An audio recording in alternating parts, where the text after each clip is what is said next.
Good evening, everybody. We are back for another episode. Back in black. You're just not going to give me a thumbs up to crack the beer. I see. I'll just do that now. Oh, I got excited. I don't know. Been having a little bit of my mixed drink a little bit early. Oh, you Mountain Dew with whiskey because Mountain Dew whiskey. I'm classy. Yeah, I don't know if I've ever had it. Is it good? I mean, obviously you're drinking. It's not great, but it's not bad. Not great.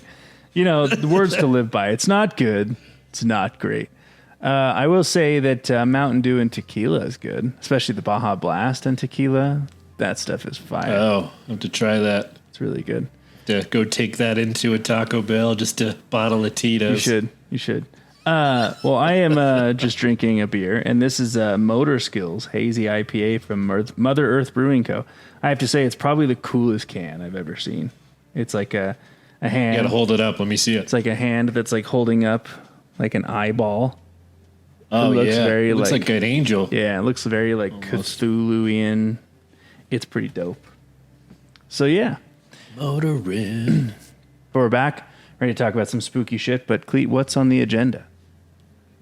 So tonight we're going to go back to the True Scary Story thread on Reddit. We're going to be looking at the top stories for February.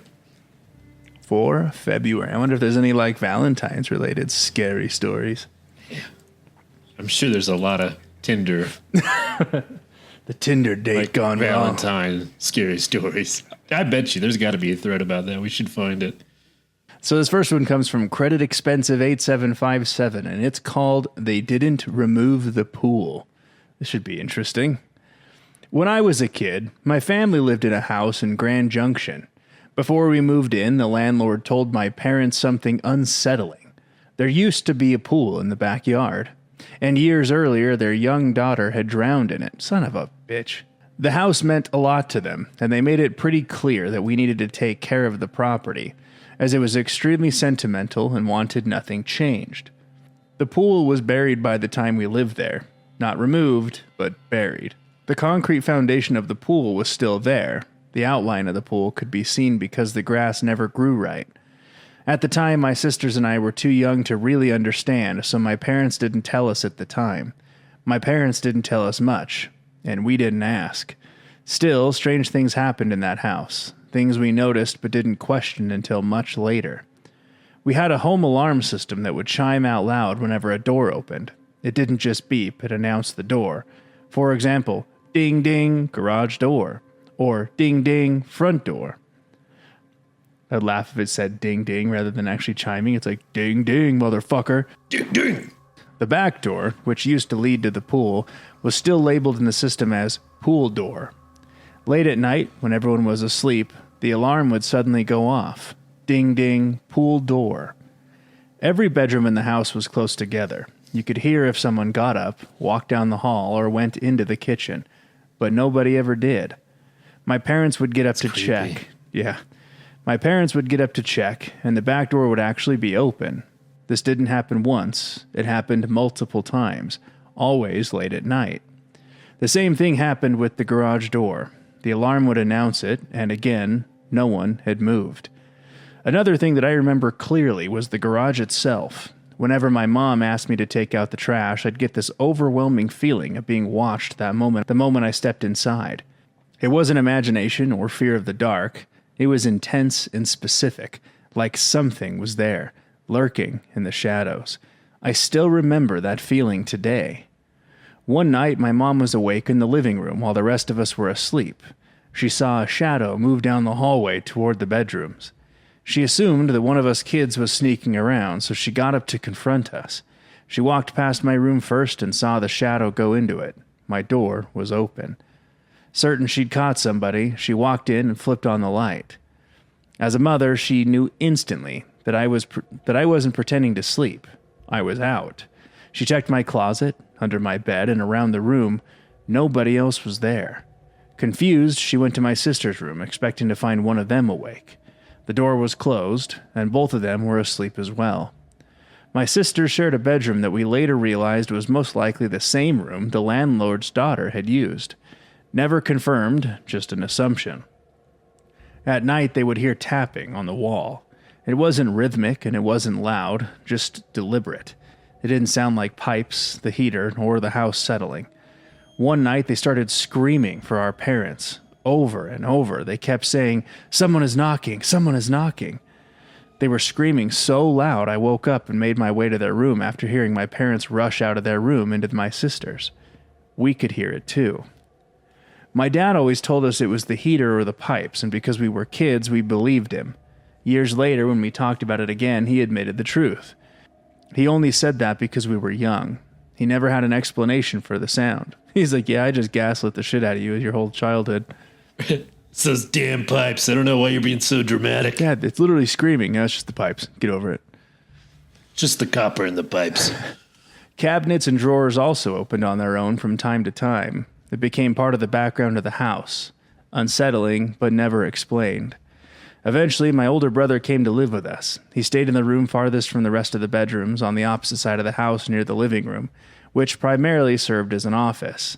That room had large windows that looked directly out into the backyard, toward where the pool used to be. Note, my parents, same as myself and sisters, didn't tell my oldest brother anything about the history of the house. He's 10 to 11 years older than my sisters and I. One weekend night, the rest of the family was in the living room watching TV. My brother had only lived there for a few weeks at this point. Suddenly, he came out of his room fast, pale, shaken, and genuinely terrified. He said, "Mom, there's somebody in the backyard." My dad immediately went outside to check. There was nothing there. My brother claimed that he always felt like he was being watched in that room, assuming something like what I felt in the garage, where your body tingles, stomach drops, and the hairs stand up on your arms and neck. My mom, already uneasy from her own experiences, contacted the landlord and told them everything that had been happening. She asked if they had experienced anything while living there themselves. Not long after that conversation, the landlords decided not to renew our lease and told us that they were moving back into the house, even requesting if we'd be willing to move out early. It's like, "Hey, can you dip out early? We're going to move back." They didn't. Yeah. They didn't argue or seem surprised, just quiet and distant. My parents always assumed the loss of their daughter had changed them deeply. We moved out not long after. Years later, when we were older, we were debating whether or not we believed in ghosts or paranormal activity. Then my parents finally told us what they had seen and heard while living in that house. What made it worse was that our stories matched feelings, moments, details, without us ever knowing the full history at the time. Fucking spooky, man. Would you live in a house if you knew, like, someone died in it? Well, I live in a house that clearly has bad juju, or it once did. That's true. But, and this house was built in the 60s, Britain, so I'm assuming in 60 years, like, there's a decent probability someone has died in it. Yeah. My house is built in 62. I think your house was You believe actually that? connected to the Epstein somehow, the island. Anyway. Underground tunnels, man. There's a bullet train under my house going to the Holy island. shit. No, dude, there was this, so one day I got this mail to my house, and it was from, like, Great School District. I'm going to leave this in here. And it was, like, for 12 kids, man. What? Like 12 different kids. All my address. What? I didn't, like, look at them. I just threw them away. But it was, like, just... I'm like, did at one point, like, 12 kids live here and go to school? Like, what? Like, did they just have bunk beds back here? Just in that room, too. It was floor to ceiling bunk beds, man. I don't know, man. It was really strange. That's wild. Anyways. I mean, it is Utah, so. This one is from Puzzlehead Craft 593. I took a shortcut through the bush at 16. I think something followed me home. You never take a shortcut through the bush. Never go to the bush.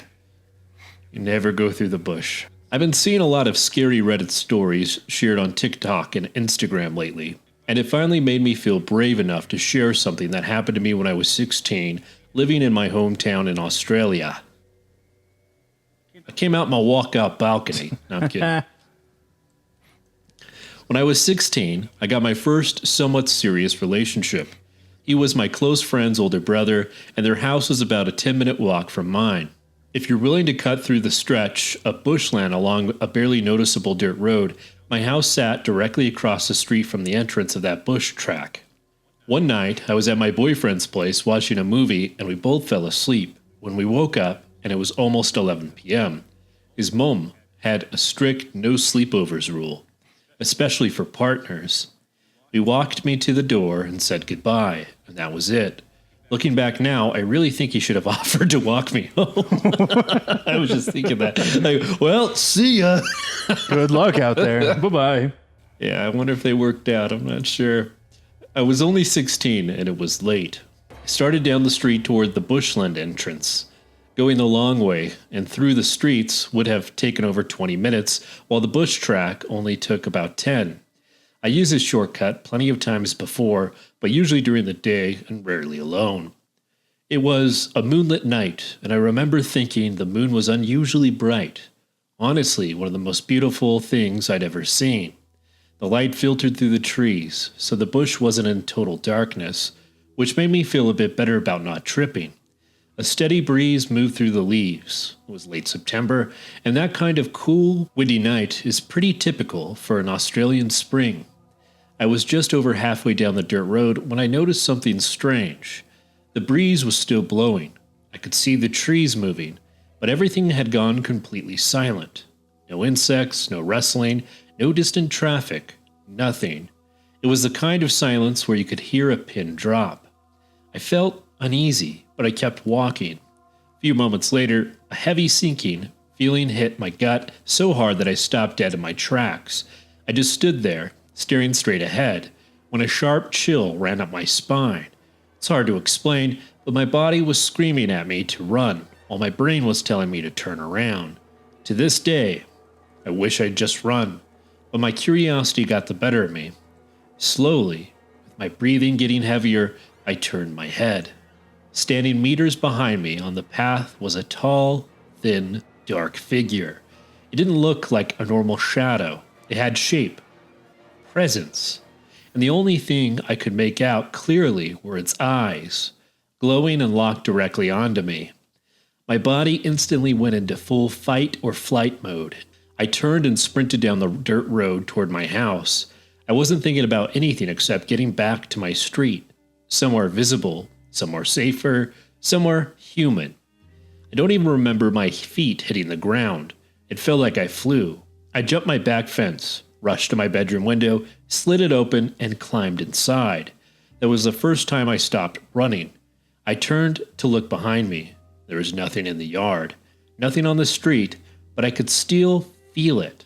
The horrible sensation of being watched, like when someone's stare lingers a little too long. I barely slept that night. I only drifted off when the sky started to lighten, and I thought that was the end of it. It wasn't. The bedroom I was in had originally been my sister's. She moved to the front of the house for more space, and I took her old room. The window in that room never properly closed. I later found out it was because she used to sneak out at night and had damaged the latch so it could be opened from the outside. That's how I got in so quickly that night. A few nights later, I was asleep when suddenly I felt the energy in my room change. I jolted awake instantly, like my body sensed something before my brain did. My window was slightly open. I knew I'd shut it. I was still shaken from the other night, and I double-checked it before bed. I got up slowly, walked over, and pushed it closed without even looking outside. I don't want to see anything. I just want to pretend it wasn't happening. After that, the nightmare started. I kept dreaming that my window was opening while I slept, and that someone or something was trying to get in. The dreams were so vivid and frequent that I could barely sleep at night. Eventually, I could only get a proper rest during the day. After a couple weeks, I was desperate. I came up with an idea. If the window could slide open from the outside, I'd jam it. I found a piece of wood the right size and wedged it along the window track so it physically couldn't move. I had my brother test it from outside, and it wouldn't budge. After that, the window never opened again. But I never walked through the bushland ever again. Not alone, not with friends, not even in the daylight. I didn't want to tempt anything. Over the years, I only told this story to a handful of people. One of them was my best friend and his partner, who is an Aboriginal. When I described the figure I saw, the look of his face was genuinely scared me. He told me he believed I might have encountered a Mokoi. And some of their beliefs from Arnhem Land, a Mokoi is a malevolent spirit associated with death, illness, and misfortune. It's said to lurk in the dense bushland at night. They're known to be stealthy, fast, and often invisible. which made him say it was unusual that I saw it at all. He also said something that stayed with me ever since, that the darkness connected to the mokoi can follow a person long after the encounter if they manage to escape. The way he said "if" made my stomach drop. I'm 30 now. I live an hour away from my hometown with my partner and our 2 dogs, but every now and then I still have that nightmare. I'm back in the bedroom. It's dark. The window starts to slide open, and I hear a soft thud of wood hitting the frame as something forces its way inside. Even now, sometimes when I'm alone in the dark, I feel the same shift in the air. That same heavy, watchful presence. I don't know if it's just my brain replaying an old fear, or if something from that night in the bush is still trying to find a way in. Well, as we both said, you got to be careful when you go to the bush. You never know what it's going to be. Gotta stay away from the bush, man. You don't know what you'll get. What is this, the 70s? All right. Just an afro. Boom. My God. Okay, this comes from Curse Suburban, I guess. And it's called A Visitor Who Never Left. I was 18 years old, female, when this happened. At the time, I was living at home with my parents, who had recently moved far out into the countryside. Their farm was part of a tiny rural cluster, about 7 farms on one road. That night, I was home alone with our dog, a large Labrador I was looking after until my parents came back the next day. It was around 11 p.m., and I was lying on the upstairs couch with the movie playing quietly on the television, half asleep and relaxed in the stillness of the house. Then 3 loud knocks shattered the silence. They came from the front door, downstairs, the door directly at the bottom of the staircase leading up to where I was. The sound was sharp and deliberate, not hesitant, not accidental. My dog sprang out of his bed beside me and started barking immediately. I tried to calm him down, but he was beyond listening. He bolted down the stairs and positioned himself in front of the door, barking and growling into the darkness. Outside, the courtyard was completely black. I stood halfway down the staircase, my pulse hammering in my ears, and called out, "Hello?" No reply, just silence. I called again, louder this time.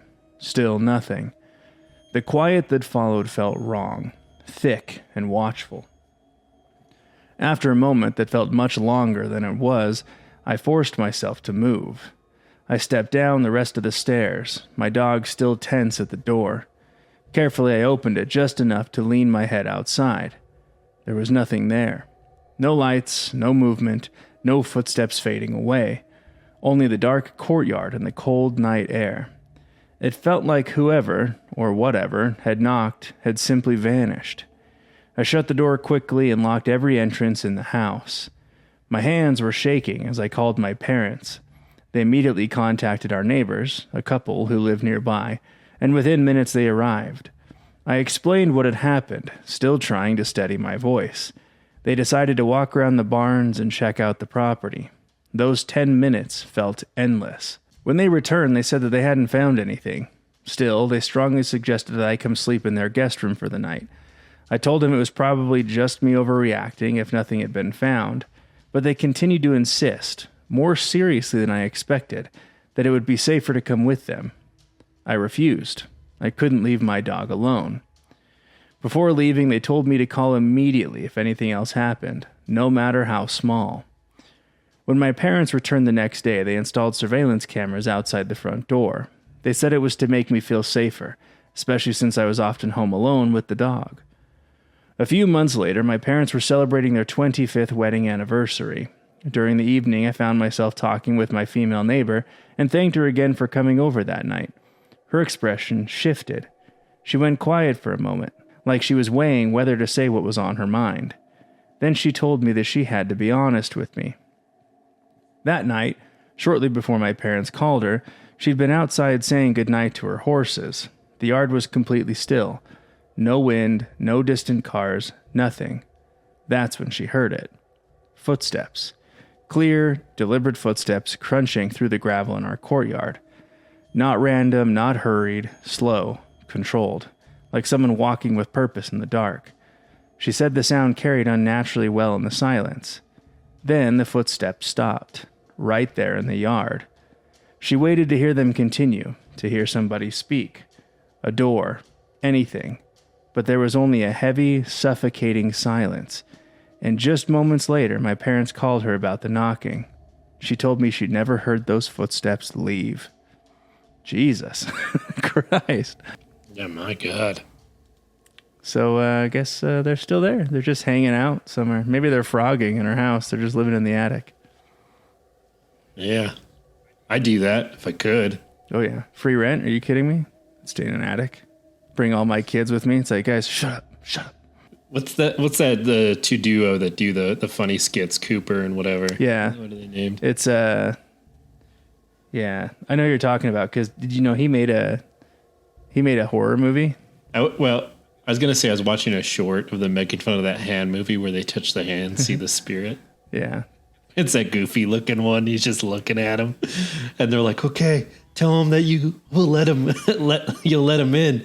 And it pans over to him and he just has this creepy smile. Dude, he's like, I'm not going to let him in. Oh no, this guy's different. It's so fucking Dude, that movie was really good. Talk to Me, though, like that was really good. Oh, yeah, it was pretty good. But Curry, his name is Curry. He made a scary movie, actually. It's called, I don't remember, The Obsession or something. It looks pretty good, actually. I'll have to check it out. All right, this one is from Competition Quick. My dad and aunt had a really weird experience as kids, and no one can explain it. First of all, sorry for my English. It's not my first language. I grew up in a very religious family. My grandfather on my dad's side was a pastor, so nobody in my family believes in aliens, ghosts, or anything paranormal. That said, my dad and my aunt have a story that no one has ever been able to explain. According to my dad, in 1978, when he was about 6 years old and my aunt was 3, they were alone in the living room one afternoon while my grandmother was on the backyard washing clothes. Suddenly, my aunt saw something through the window and screamed. My dad looked and saw something that looked like a man in the garden. My dad was lying on the couch and realized he couldn't move. My aunt was also terrified and unable to move. My dad describes the feeling as if he was floating. The thing started getting closer by jumping. It jumped over the wall, then over the gate, and then over the low wall of the porch, ending up right in front of the house. Both of them felt like the man was speaking directly inside their heads, but neither of them remember what was said. When it reached the window, it jumped high onto the roof. Only then were they able to move again. They ran outside and saw the man standing on the roof, looking at them, still speaking, something they don't remember. Then it seemed to slide backward and suddenly disappear. The whole thing lasted maybe 2 or 3 minutes.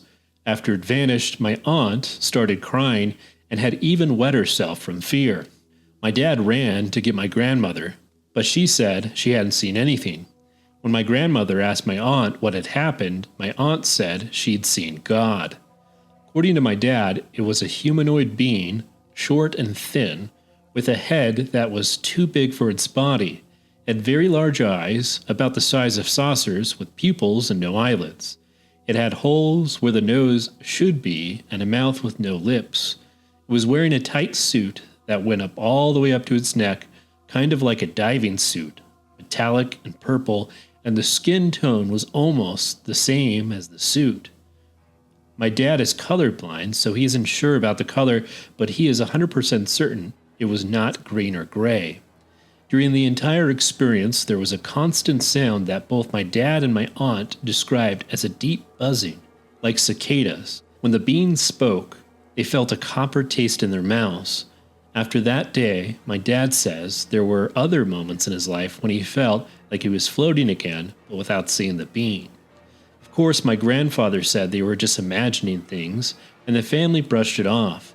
But something clearly happened that day, and it has never been explained. Interestingly, around the same time, there was an official investigation happening here in Brazil into UFO sightings, known as Operaco Prado. Does anyone have any ideas what this could have been? Sounds like an alien grasshopper, man. Those are the best kinds. Luckily, it wasn't trying to mate with you. Oh. It was a chop off your head. Yeah. right? Isn't that what grasshoppers do? I think you're thinking of praying mantis. Yeah, I think it was. Right, fair enough. But being close enough, they both look weird as fuck. So, Yeah. is that it? Like, he's lucky I wasn't a seagull. I'd eat him. Yeah, that's it. All right, this comes from 92 kg Boy. A strange experience I had while sleeping in a hospital room. I don't know how to properly explain what happened that night, but it's something I still think about whenever I remember that hospital room. This happened around August 2025. At the time, my mother was hospitalized after suffering a stroke. Her condition had improved, but she still needed to remain under observation. So the hospital moved her to a private recovery room. The room was quiet and well equipped, and it had a small patio outside, which made it feel unexpectedly calm for a hospital setting. I hadn't slept properly for 2 nights due to stress and worry. That evening, I was exhausted enough that I fell asleep in a chair without realizing it. What followed is something I still cannot fully explain. My sleep felt shallow, as if I wasn't fully unconscious. I was faintly aware of the room when a sense of unease set in. Shortly after, I heard footsteps outside the patio. They were slow, deliberate, and very realistic. What stood out was that they sounded like bare feet against the ground. Partly out of curiosity, and partly because I was frustrated at not being able to sleep deeply, I shifted my eyes toward the patio door. What I saw was a pair of feet standing there, facing the door. They appeared unnaturally pale, almost lifeless, with no visible warmth or color. It's like, it's just fucking feet. At that point, I had a strong sense that whatever came next would not be something that I wanted to see.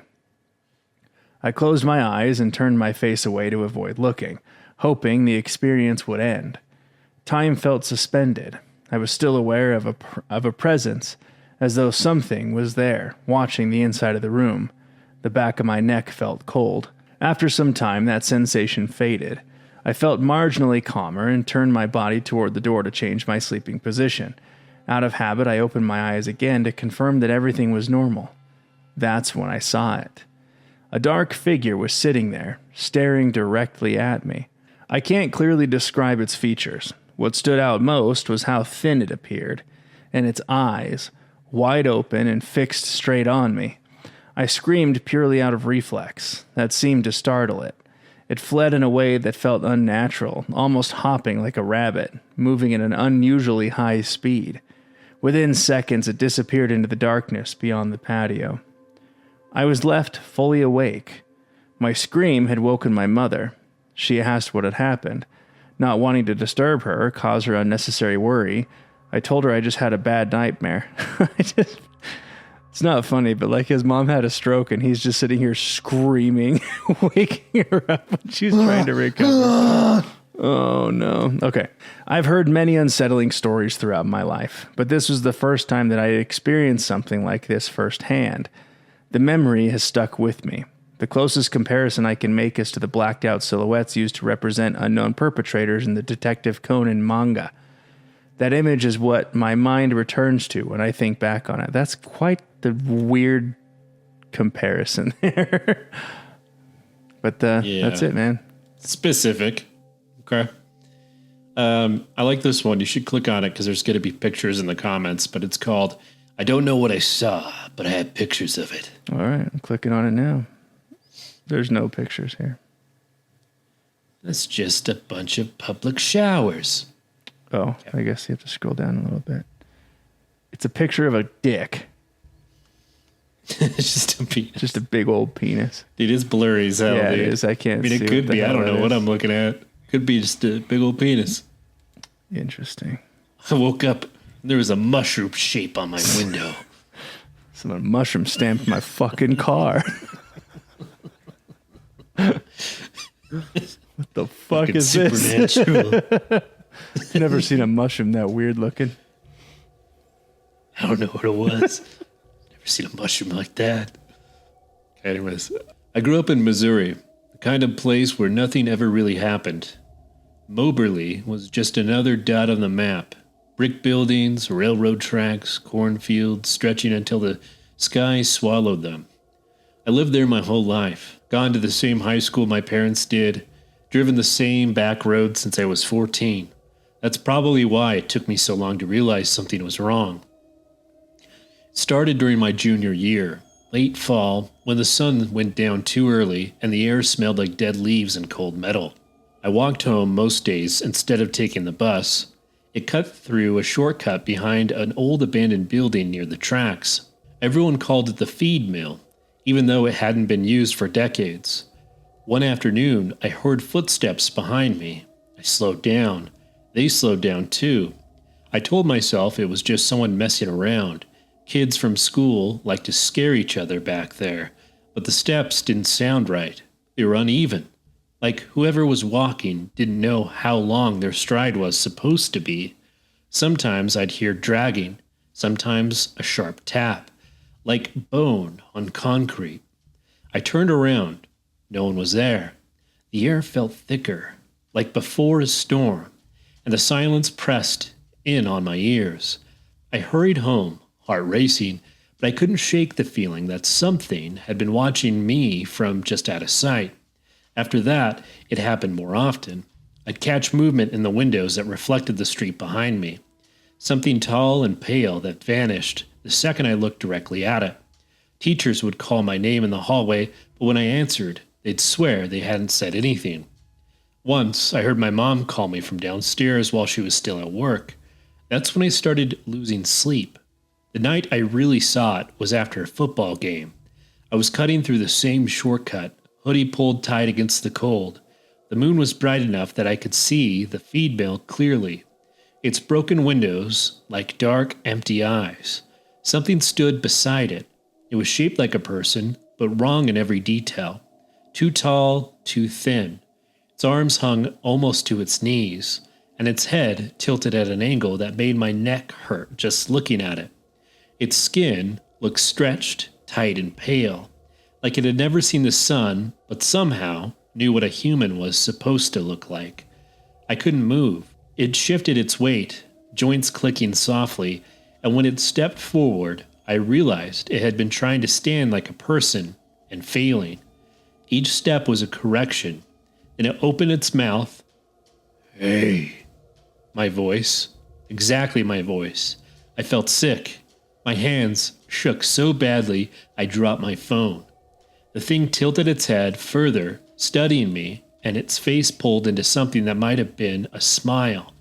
Its eyes reflected the moonlight, wide and empty, like it didn't understand fear, only intimidation. I ran. I didn't stop until I reached my front door, fumbling with my keys, sobbing harder than I ever had. I didn't tell anyone. What was I supposed to say? That something was copying me? That it lived by the tracks? But sometimes, when I walk home now, I hear footsteps behind me that match mine perfectly. And every once in a while, when I pass the feed mill, I see fresh footprints in the dust. They're almost human. Almost. Jesus. What do you think about the pictures, man? Yeah, they're very clear. It's almost like the Bigfoot pictures. You can almost make out what you're looking at, but not quite. I don't see anything. I don't see anything. Oh. I even turned up the brightness and I zooming in. I don't see anything. Yeah. I mean, hey, you know what? Maybe I don't know. I don't fucking know, man. I don't see anything. It's probably I don't know, man. I don't know. Probably just a dick. Fuck. I don't know. Why are you asking me? Fuck. Just start screaming. I don't fucking see anything. His pictures are fucking. I'm pissed off. Pulls out a gun. Fuck. Start shooting things. Yeah. I shot 3 random people in an accident. Some lady walking her corgi. I just shot her in the fucking Looking head. at a picture. Shot the corgi right in the head. Oh my God. Not the dog, the lady, dude. Okay. You'd rather kill the lady. Wow. Yeah, I would. Dogs are fucking perfect. Okay. This comes from Deep Check 2372, and it's called What Was That? No question mark, so it's a statement. In July of 2024, I went camping with a few of my cousins on family land in Middle Tennessee, a lake we'd visited many times growing up. The land borders a quiet cove that feeds directly off the main channel of a popular lake, but it's far enough out that most people never come near it. Getting there is part of the isolation. You leave town, drive another 10 miles, and turn onto what barely qualifies as a road. A narrow gravel drive that dead ends in a clearing. From there, you have to park and hike almost a mile to reach the campsite. The walk in feels boxed in. On the left, the ground rises sharply into thick woods and old overgrown trails that were once used for horseback riding.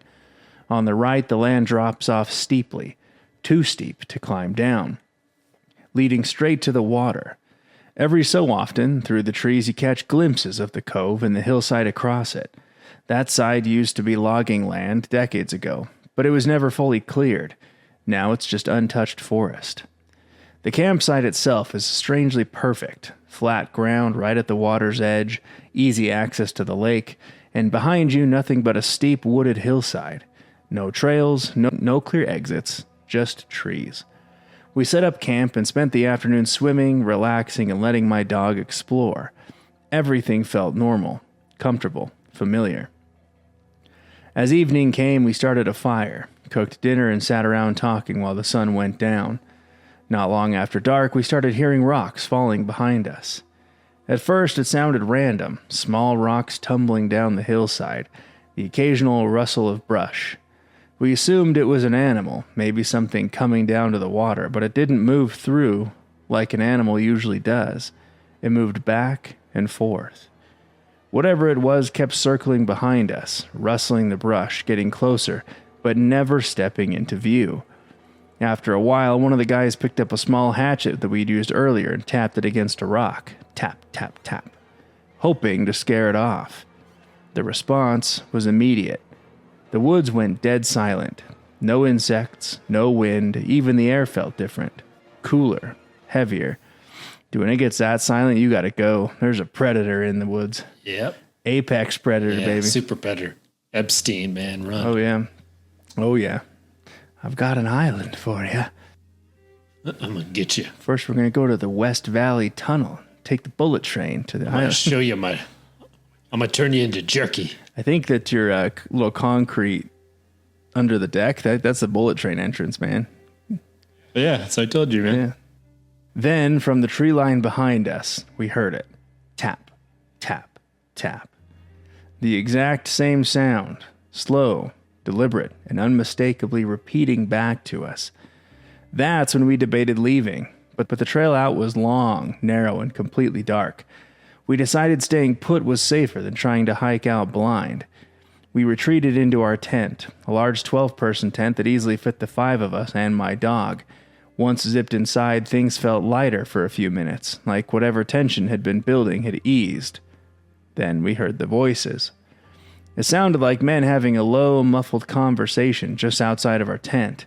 Not yelling, not whispering, just talking. Close. My dog noticed immediately. He was alert and focused, but completely silent, something I had never seen him do before. After a while, I unzipped the tent and looked outside. There was nothing there. No people, no movement, nothing disturbed. I laid back down, trying to rationalize it. Maybe voices carrying across the water from the main channel. Sound does weird things at night. I must have fallen asleep because I woke up to my cousin gently shaking my arm. The voices were back. Moonlight filtered through the tent just enough to reveal a dark shape outside. Not clear enough to make out details, just a solid silhouette. I silently woke another cousin, shushing him before he could speak, and pointed toward the shape. We stayed completely still. The figure began to move. Slowly circling the tent, again and again, getting close enough that we could hear something brushing against the fabric. This wasn't curiosity. It felt methodical, like it was inspecting us. It stayed there until almost sunrise. The sky had just started to lighten when someone finally worked up the courage to look outside. Whatever it was gone. Nothing was taken, nothing disturbed. We told ourselves it probably had been a large cat, maybe a coyote. The voices? Probably sound carrying over water. We'd camped there too many times without incident. We decided to stay through the day, but leave before dark. The day slipped by faster than expected. By the time we noticed the sky shifting from blue to orange and pink, sunset was already creeping in. We started packing. Not panicked, but urgent. It felt like we were racing something. The air was thick, oppressively still. Then, from the woods behind us, it came. A sound so loud it echoed across the water and down the cove. It sounded like a human scream, layered with something animal. Raw, broken, powerful. We didn't investigate. We left, and whatever was out there never showed itself. But it made sure we knew it was there. It's probably a bobcat, man. Those things scream just like a human. Yeah, they got some meows. Sound like women screaming. Sounds like a woman out there just That's screaming. I mean, that's what it sounds like. I think. Sounds like a woman. Screaming. All right, folks, that's going to wrap us up for the evening. Thank you, as always, for joining us for some spooky, scary stories. As always, want to give a huge shout out to our paid supporters of the show, Soylent Cleat Feet, Lara, Mothman, Conklin Family, and Lou. Your paid support of the show is tremendously helpful. And if you yourself would like to join these amazing people, there's a link below and several tiers to choose from, as well as a link that'll take you to the one-time beer donation for the show. If you're listening to us on YouTube, please like, share, and subscribe, as it really helps us get us out there. And as always, thank you for entering the abyss. Until next time.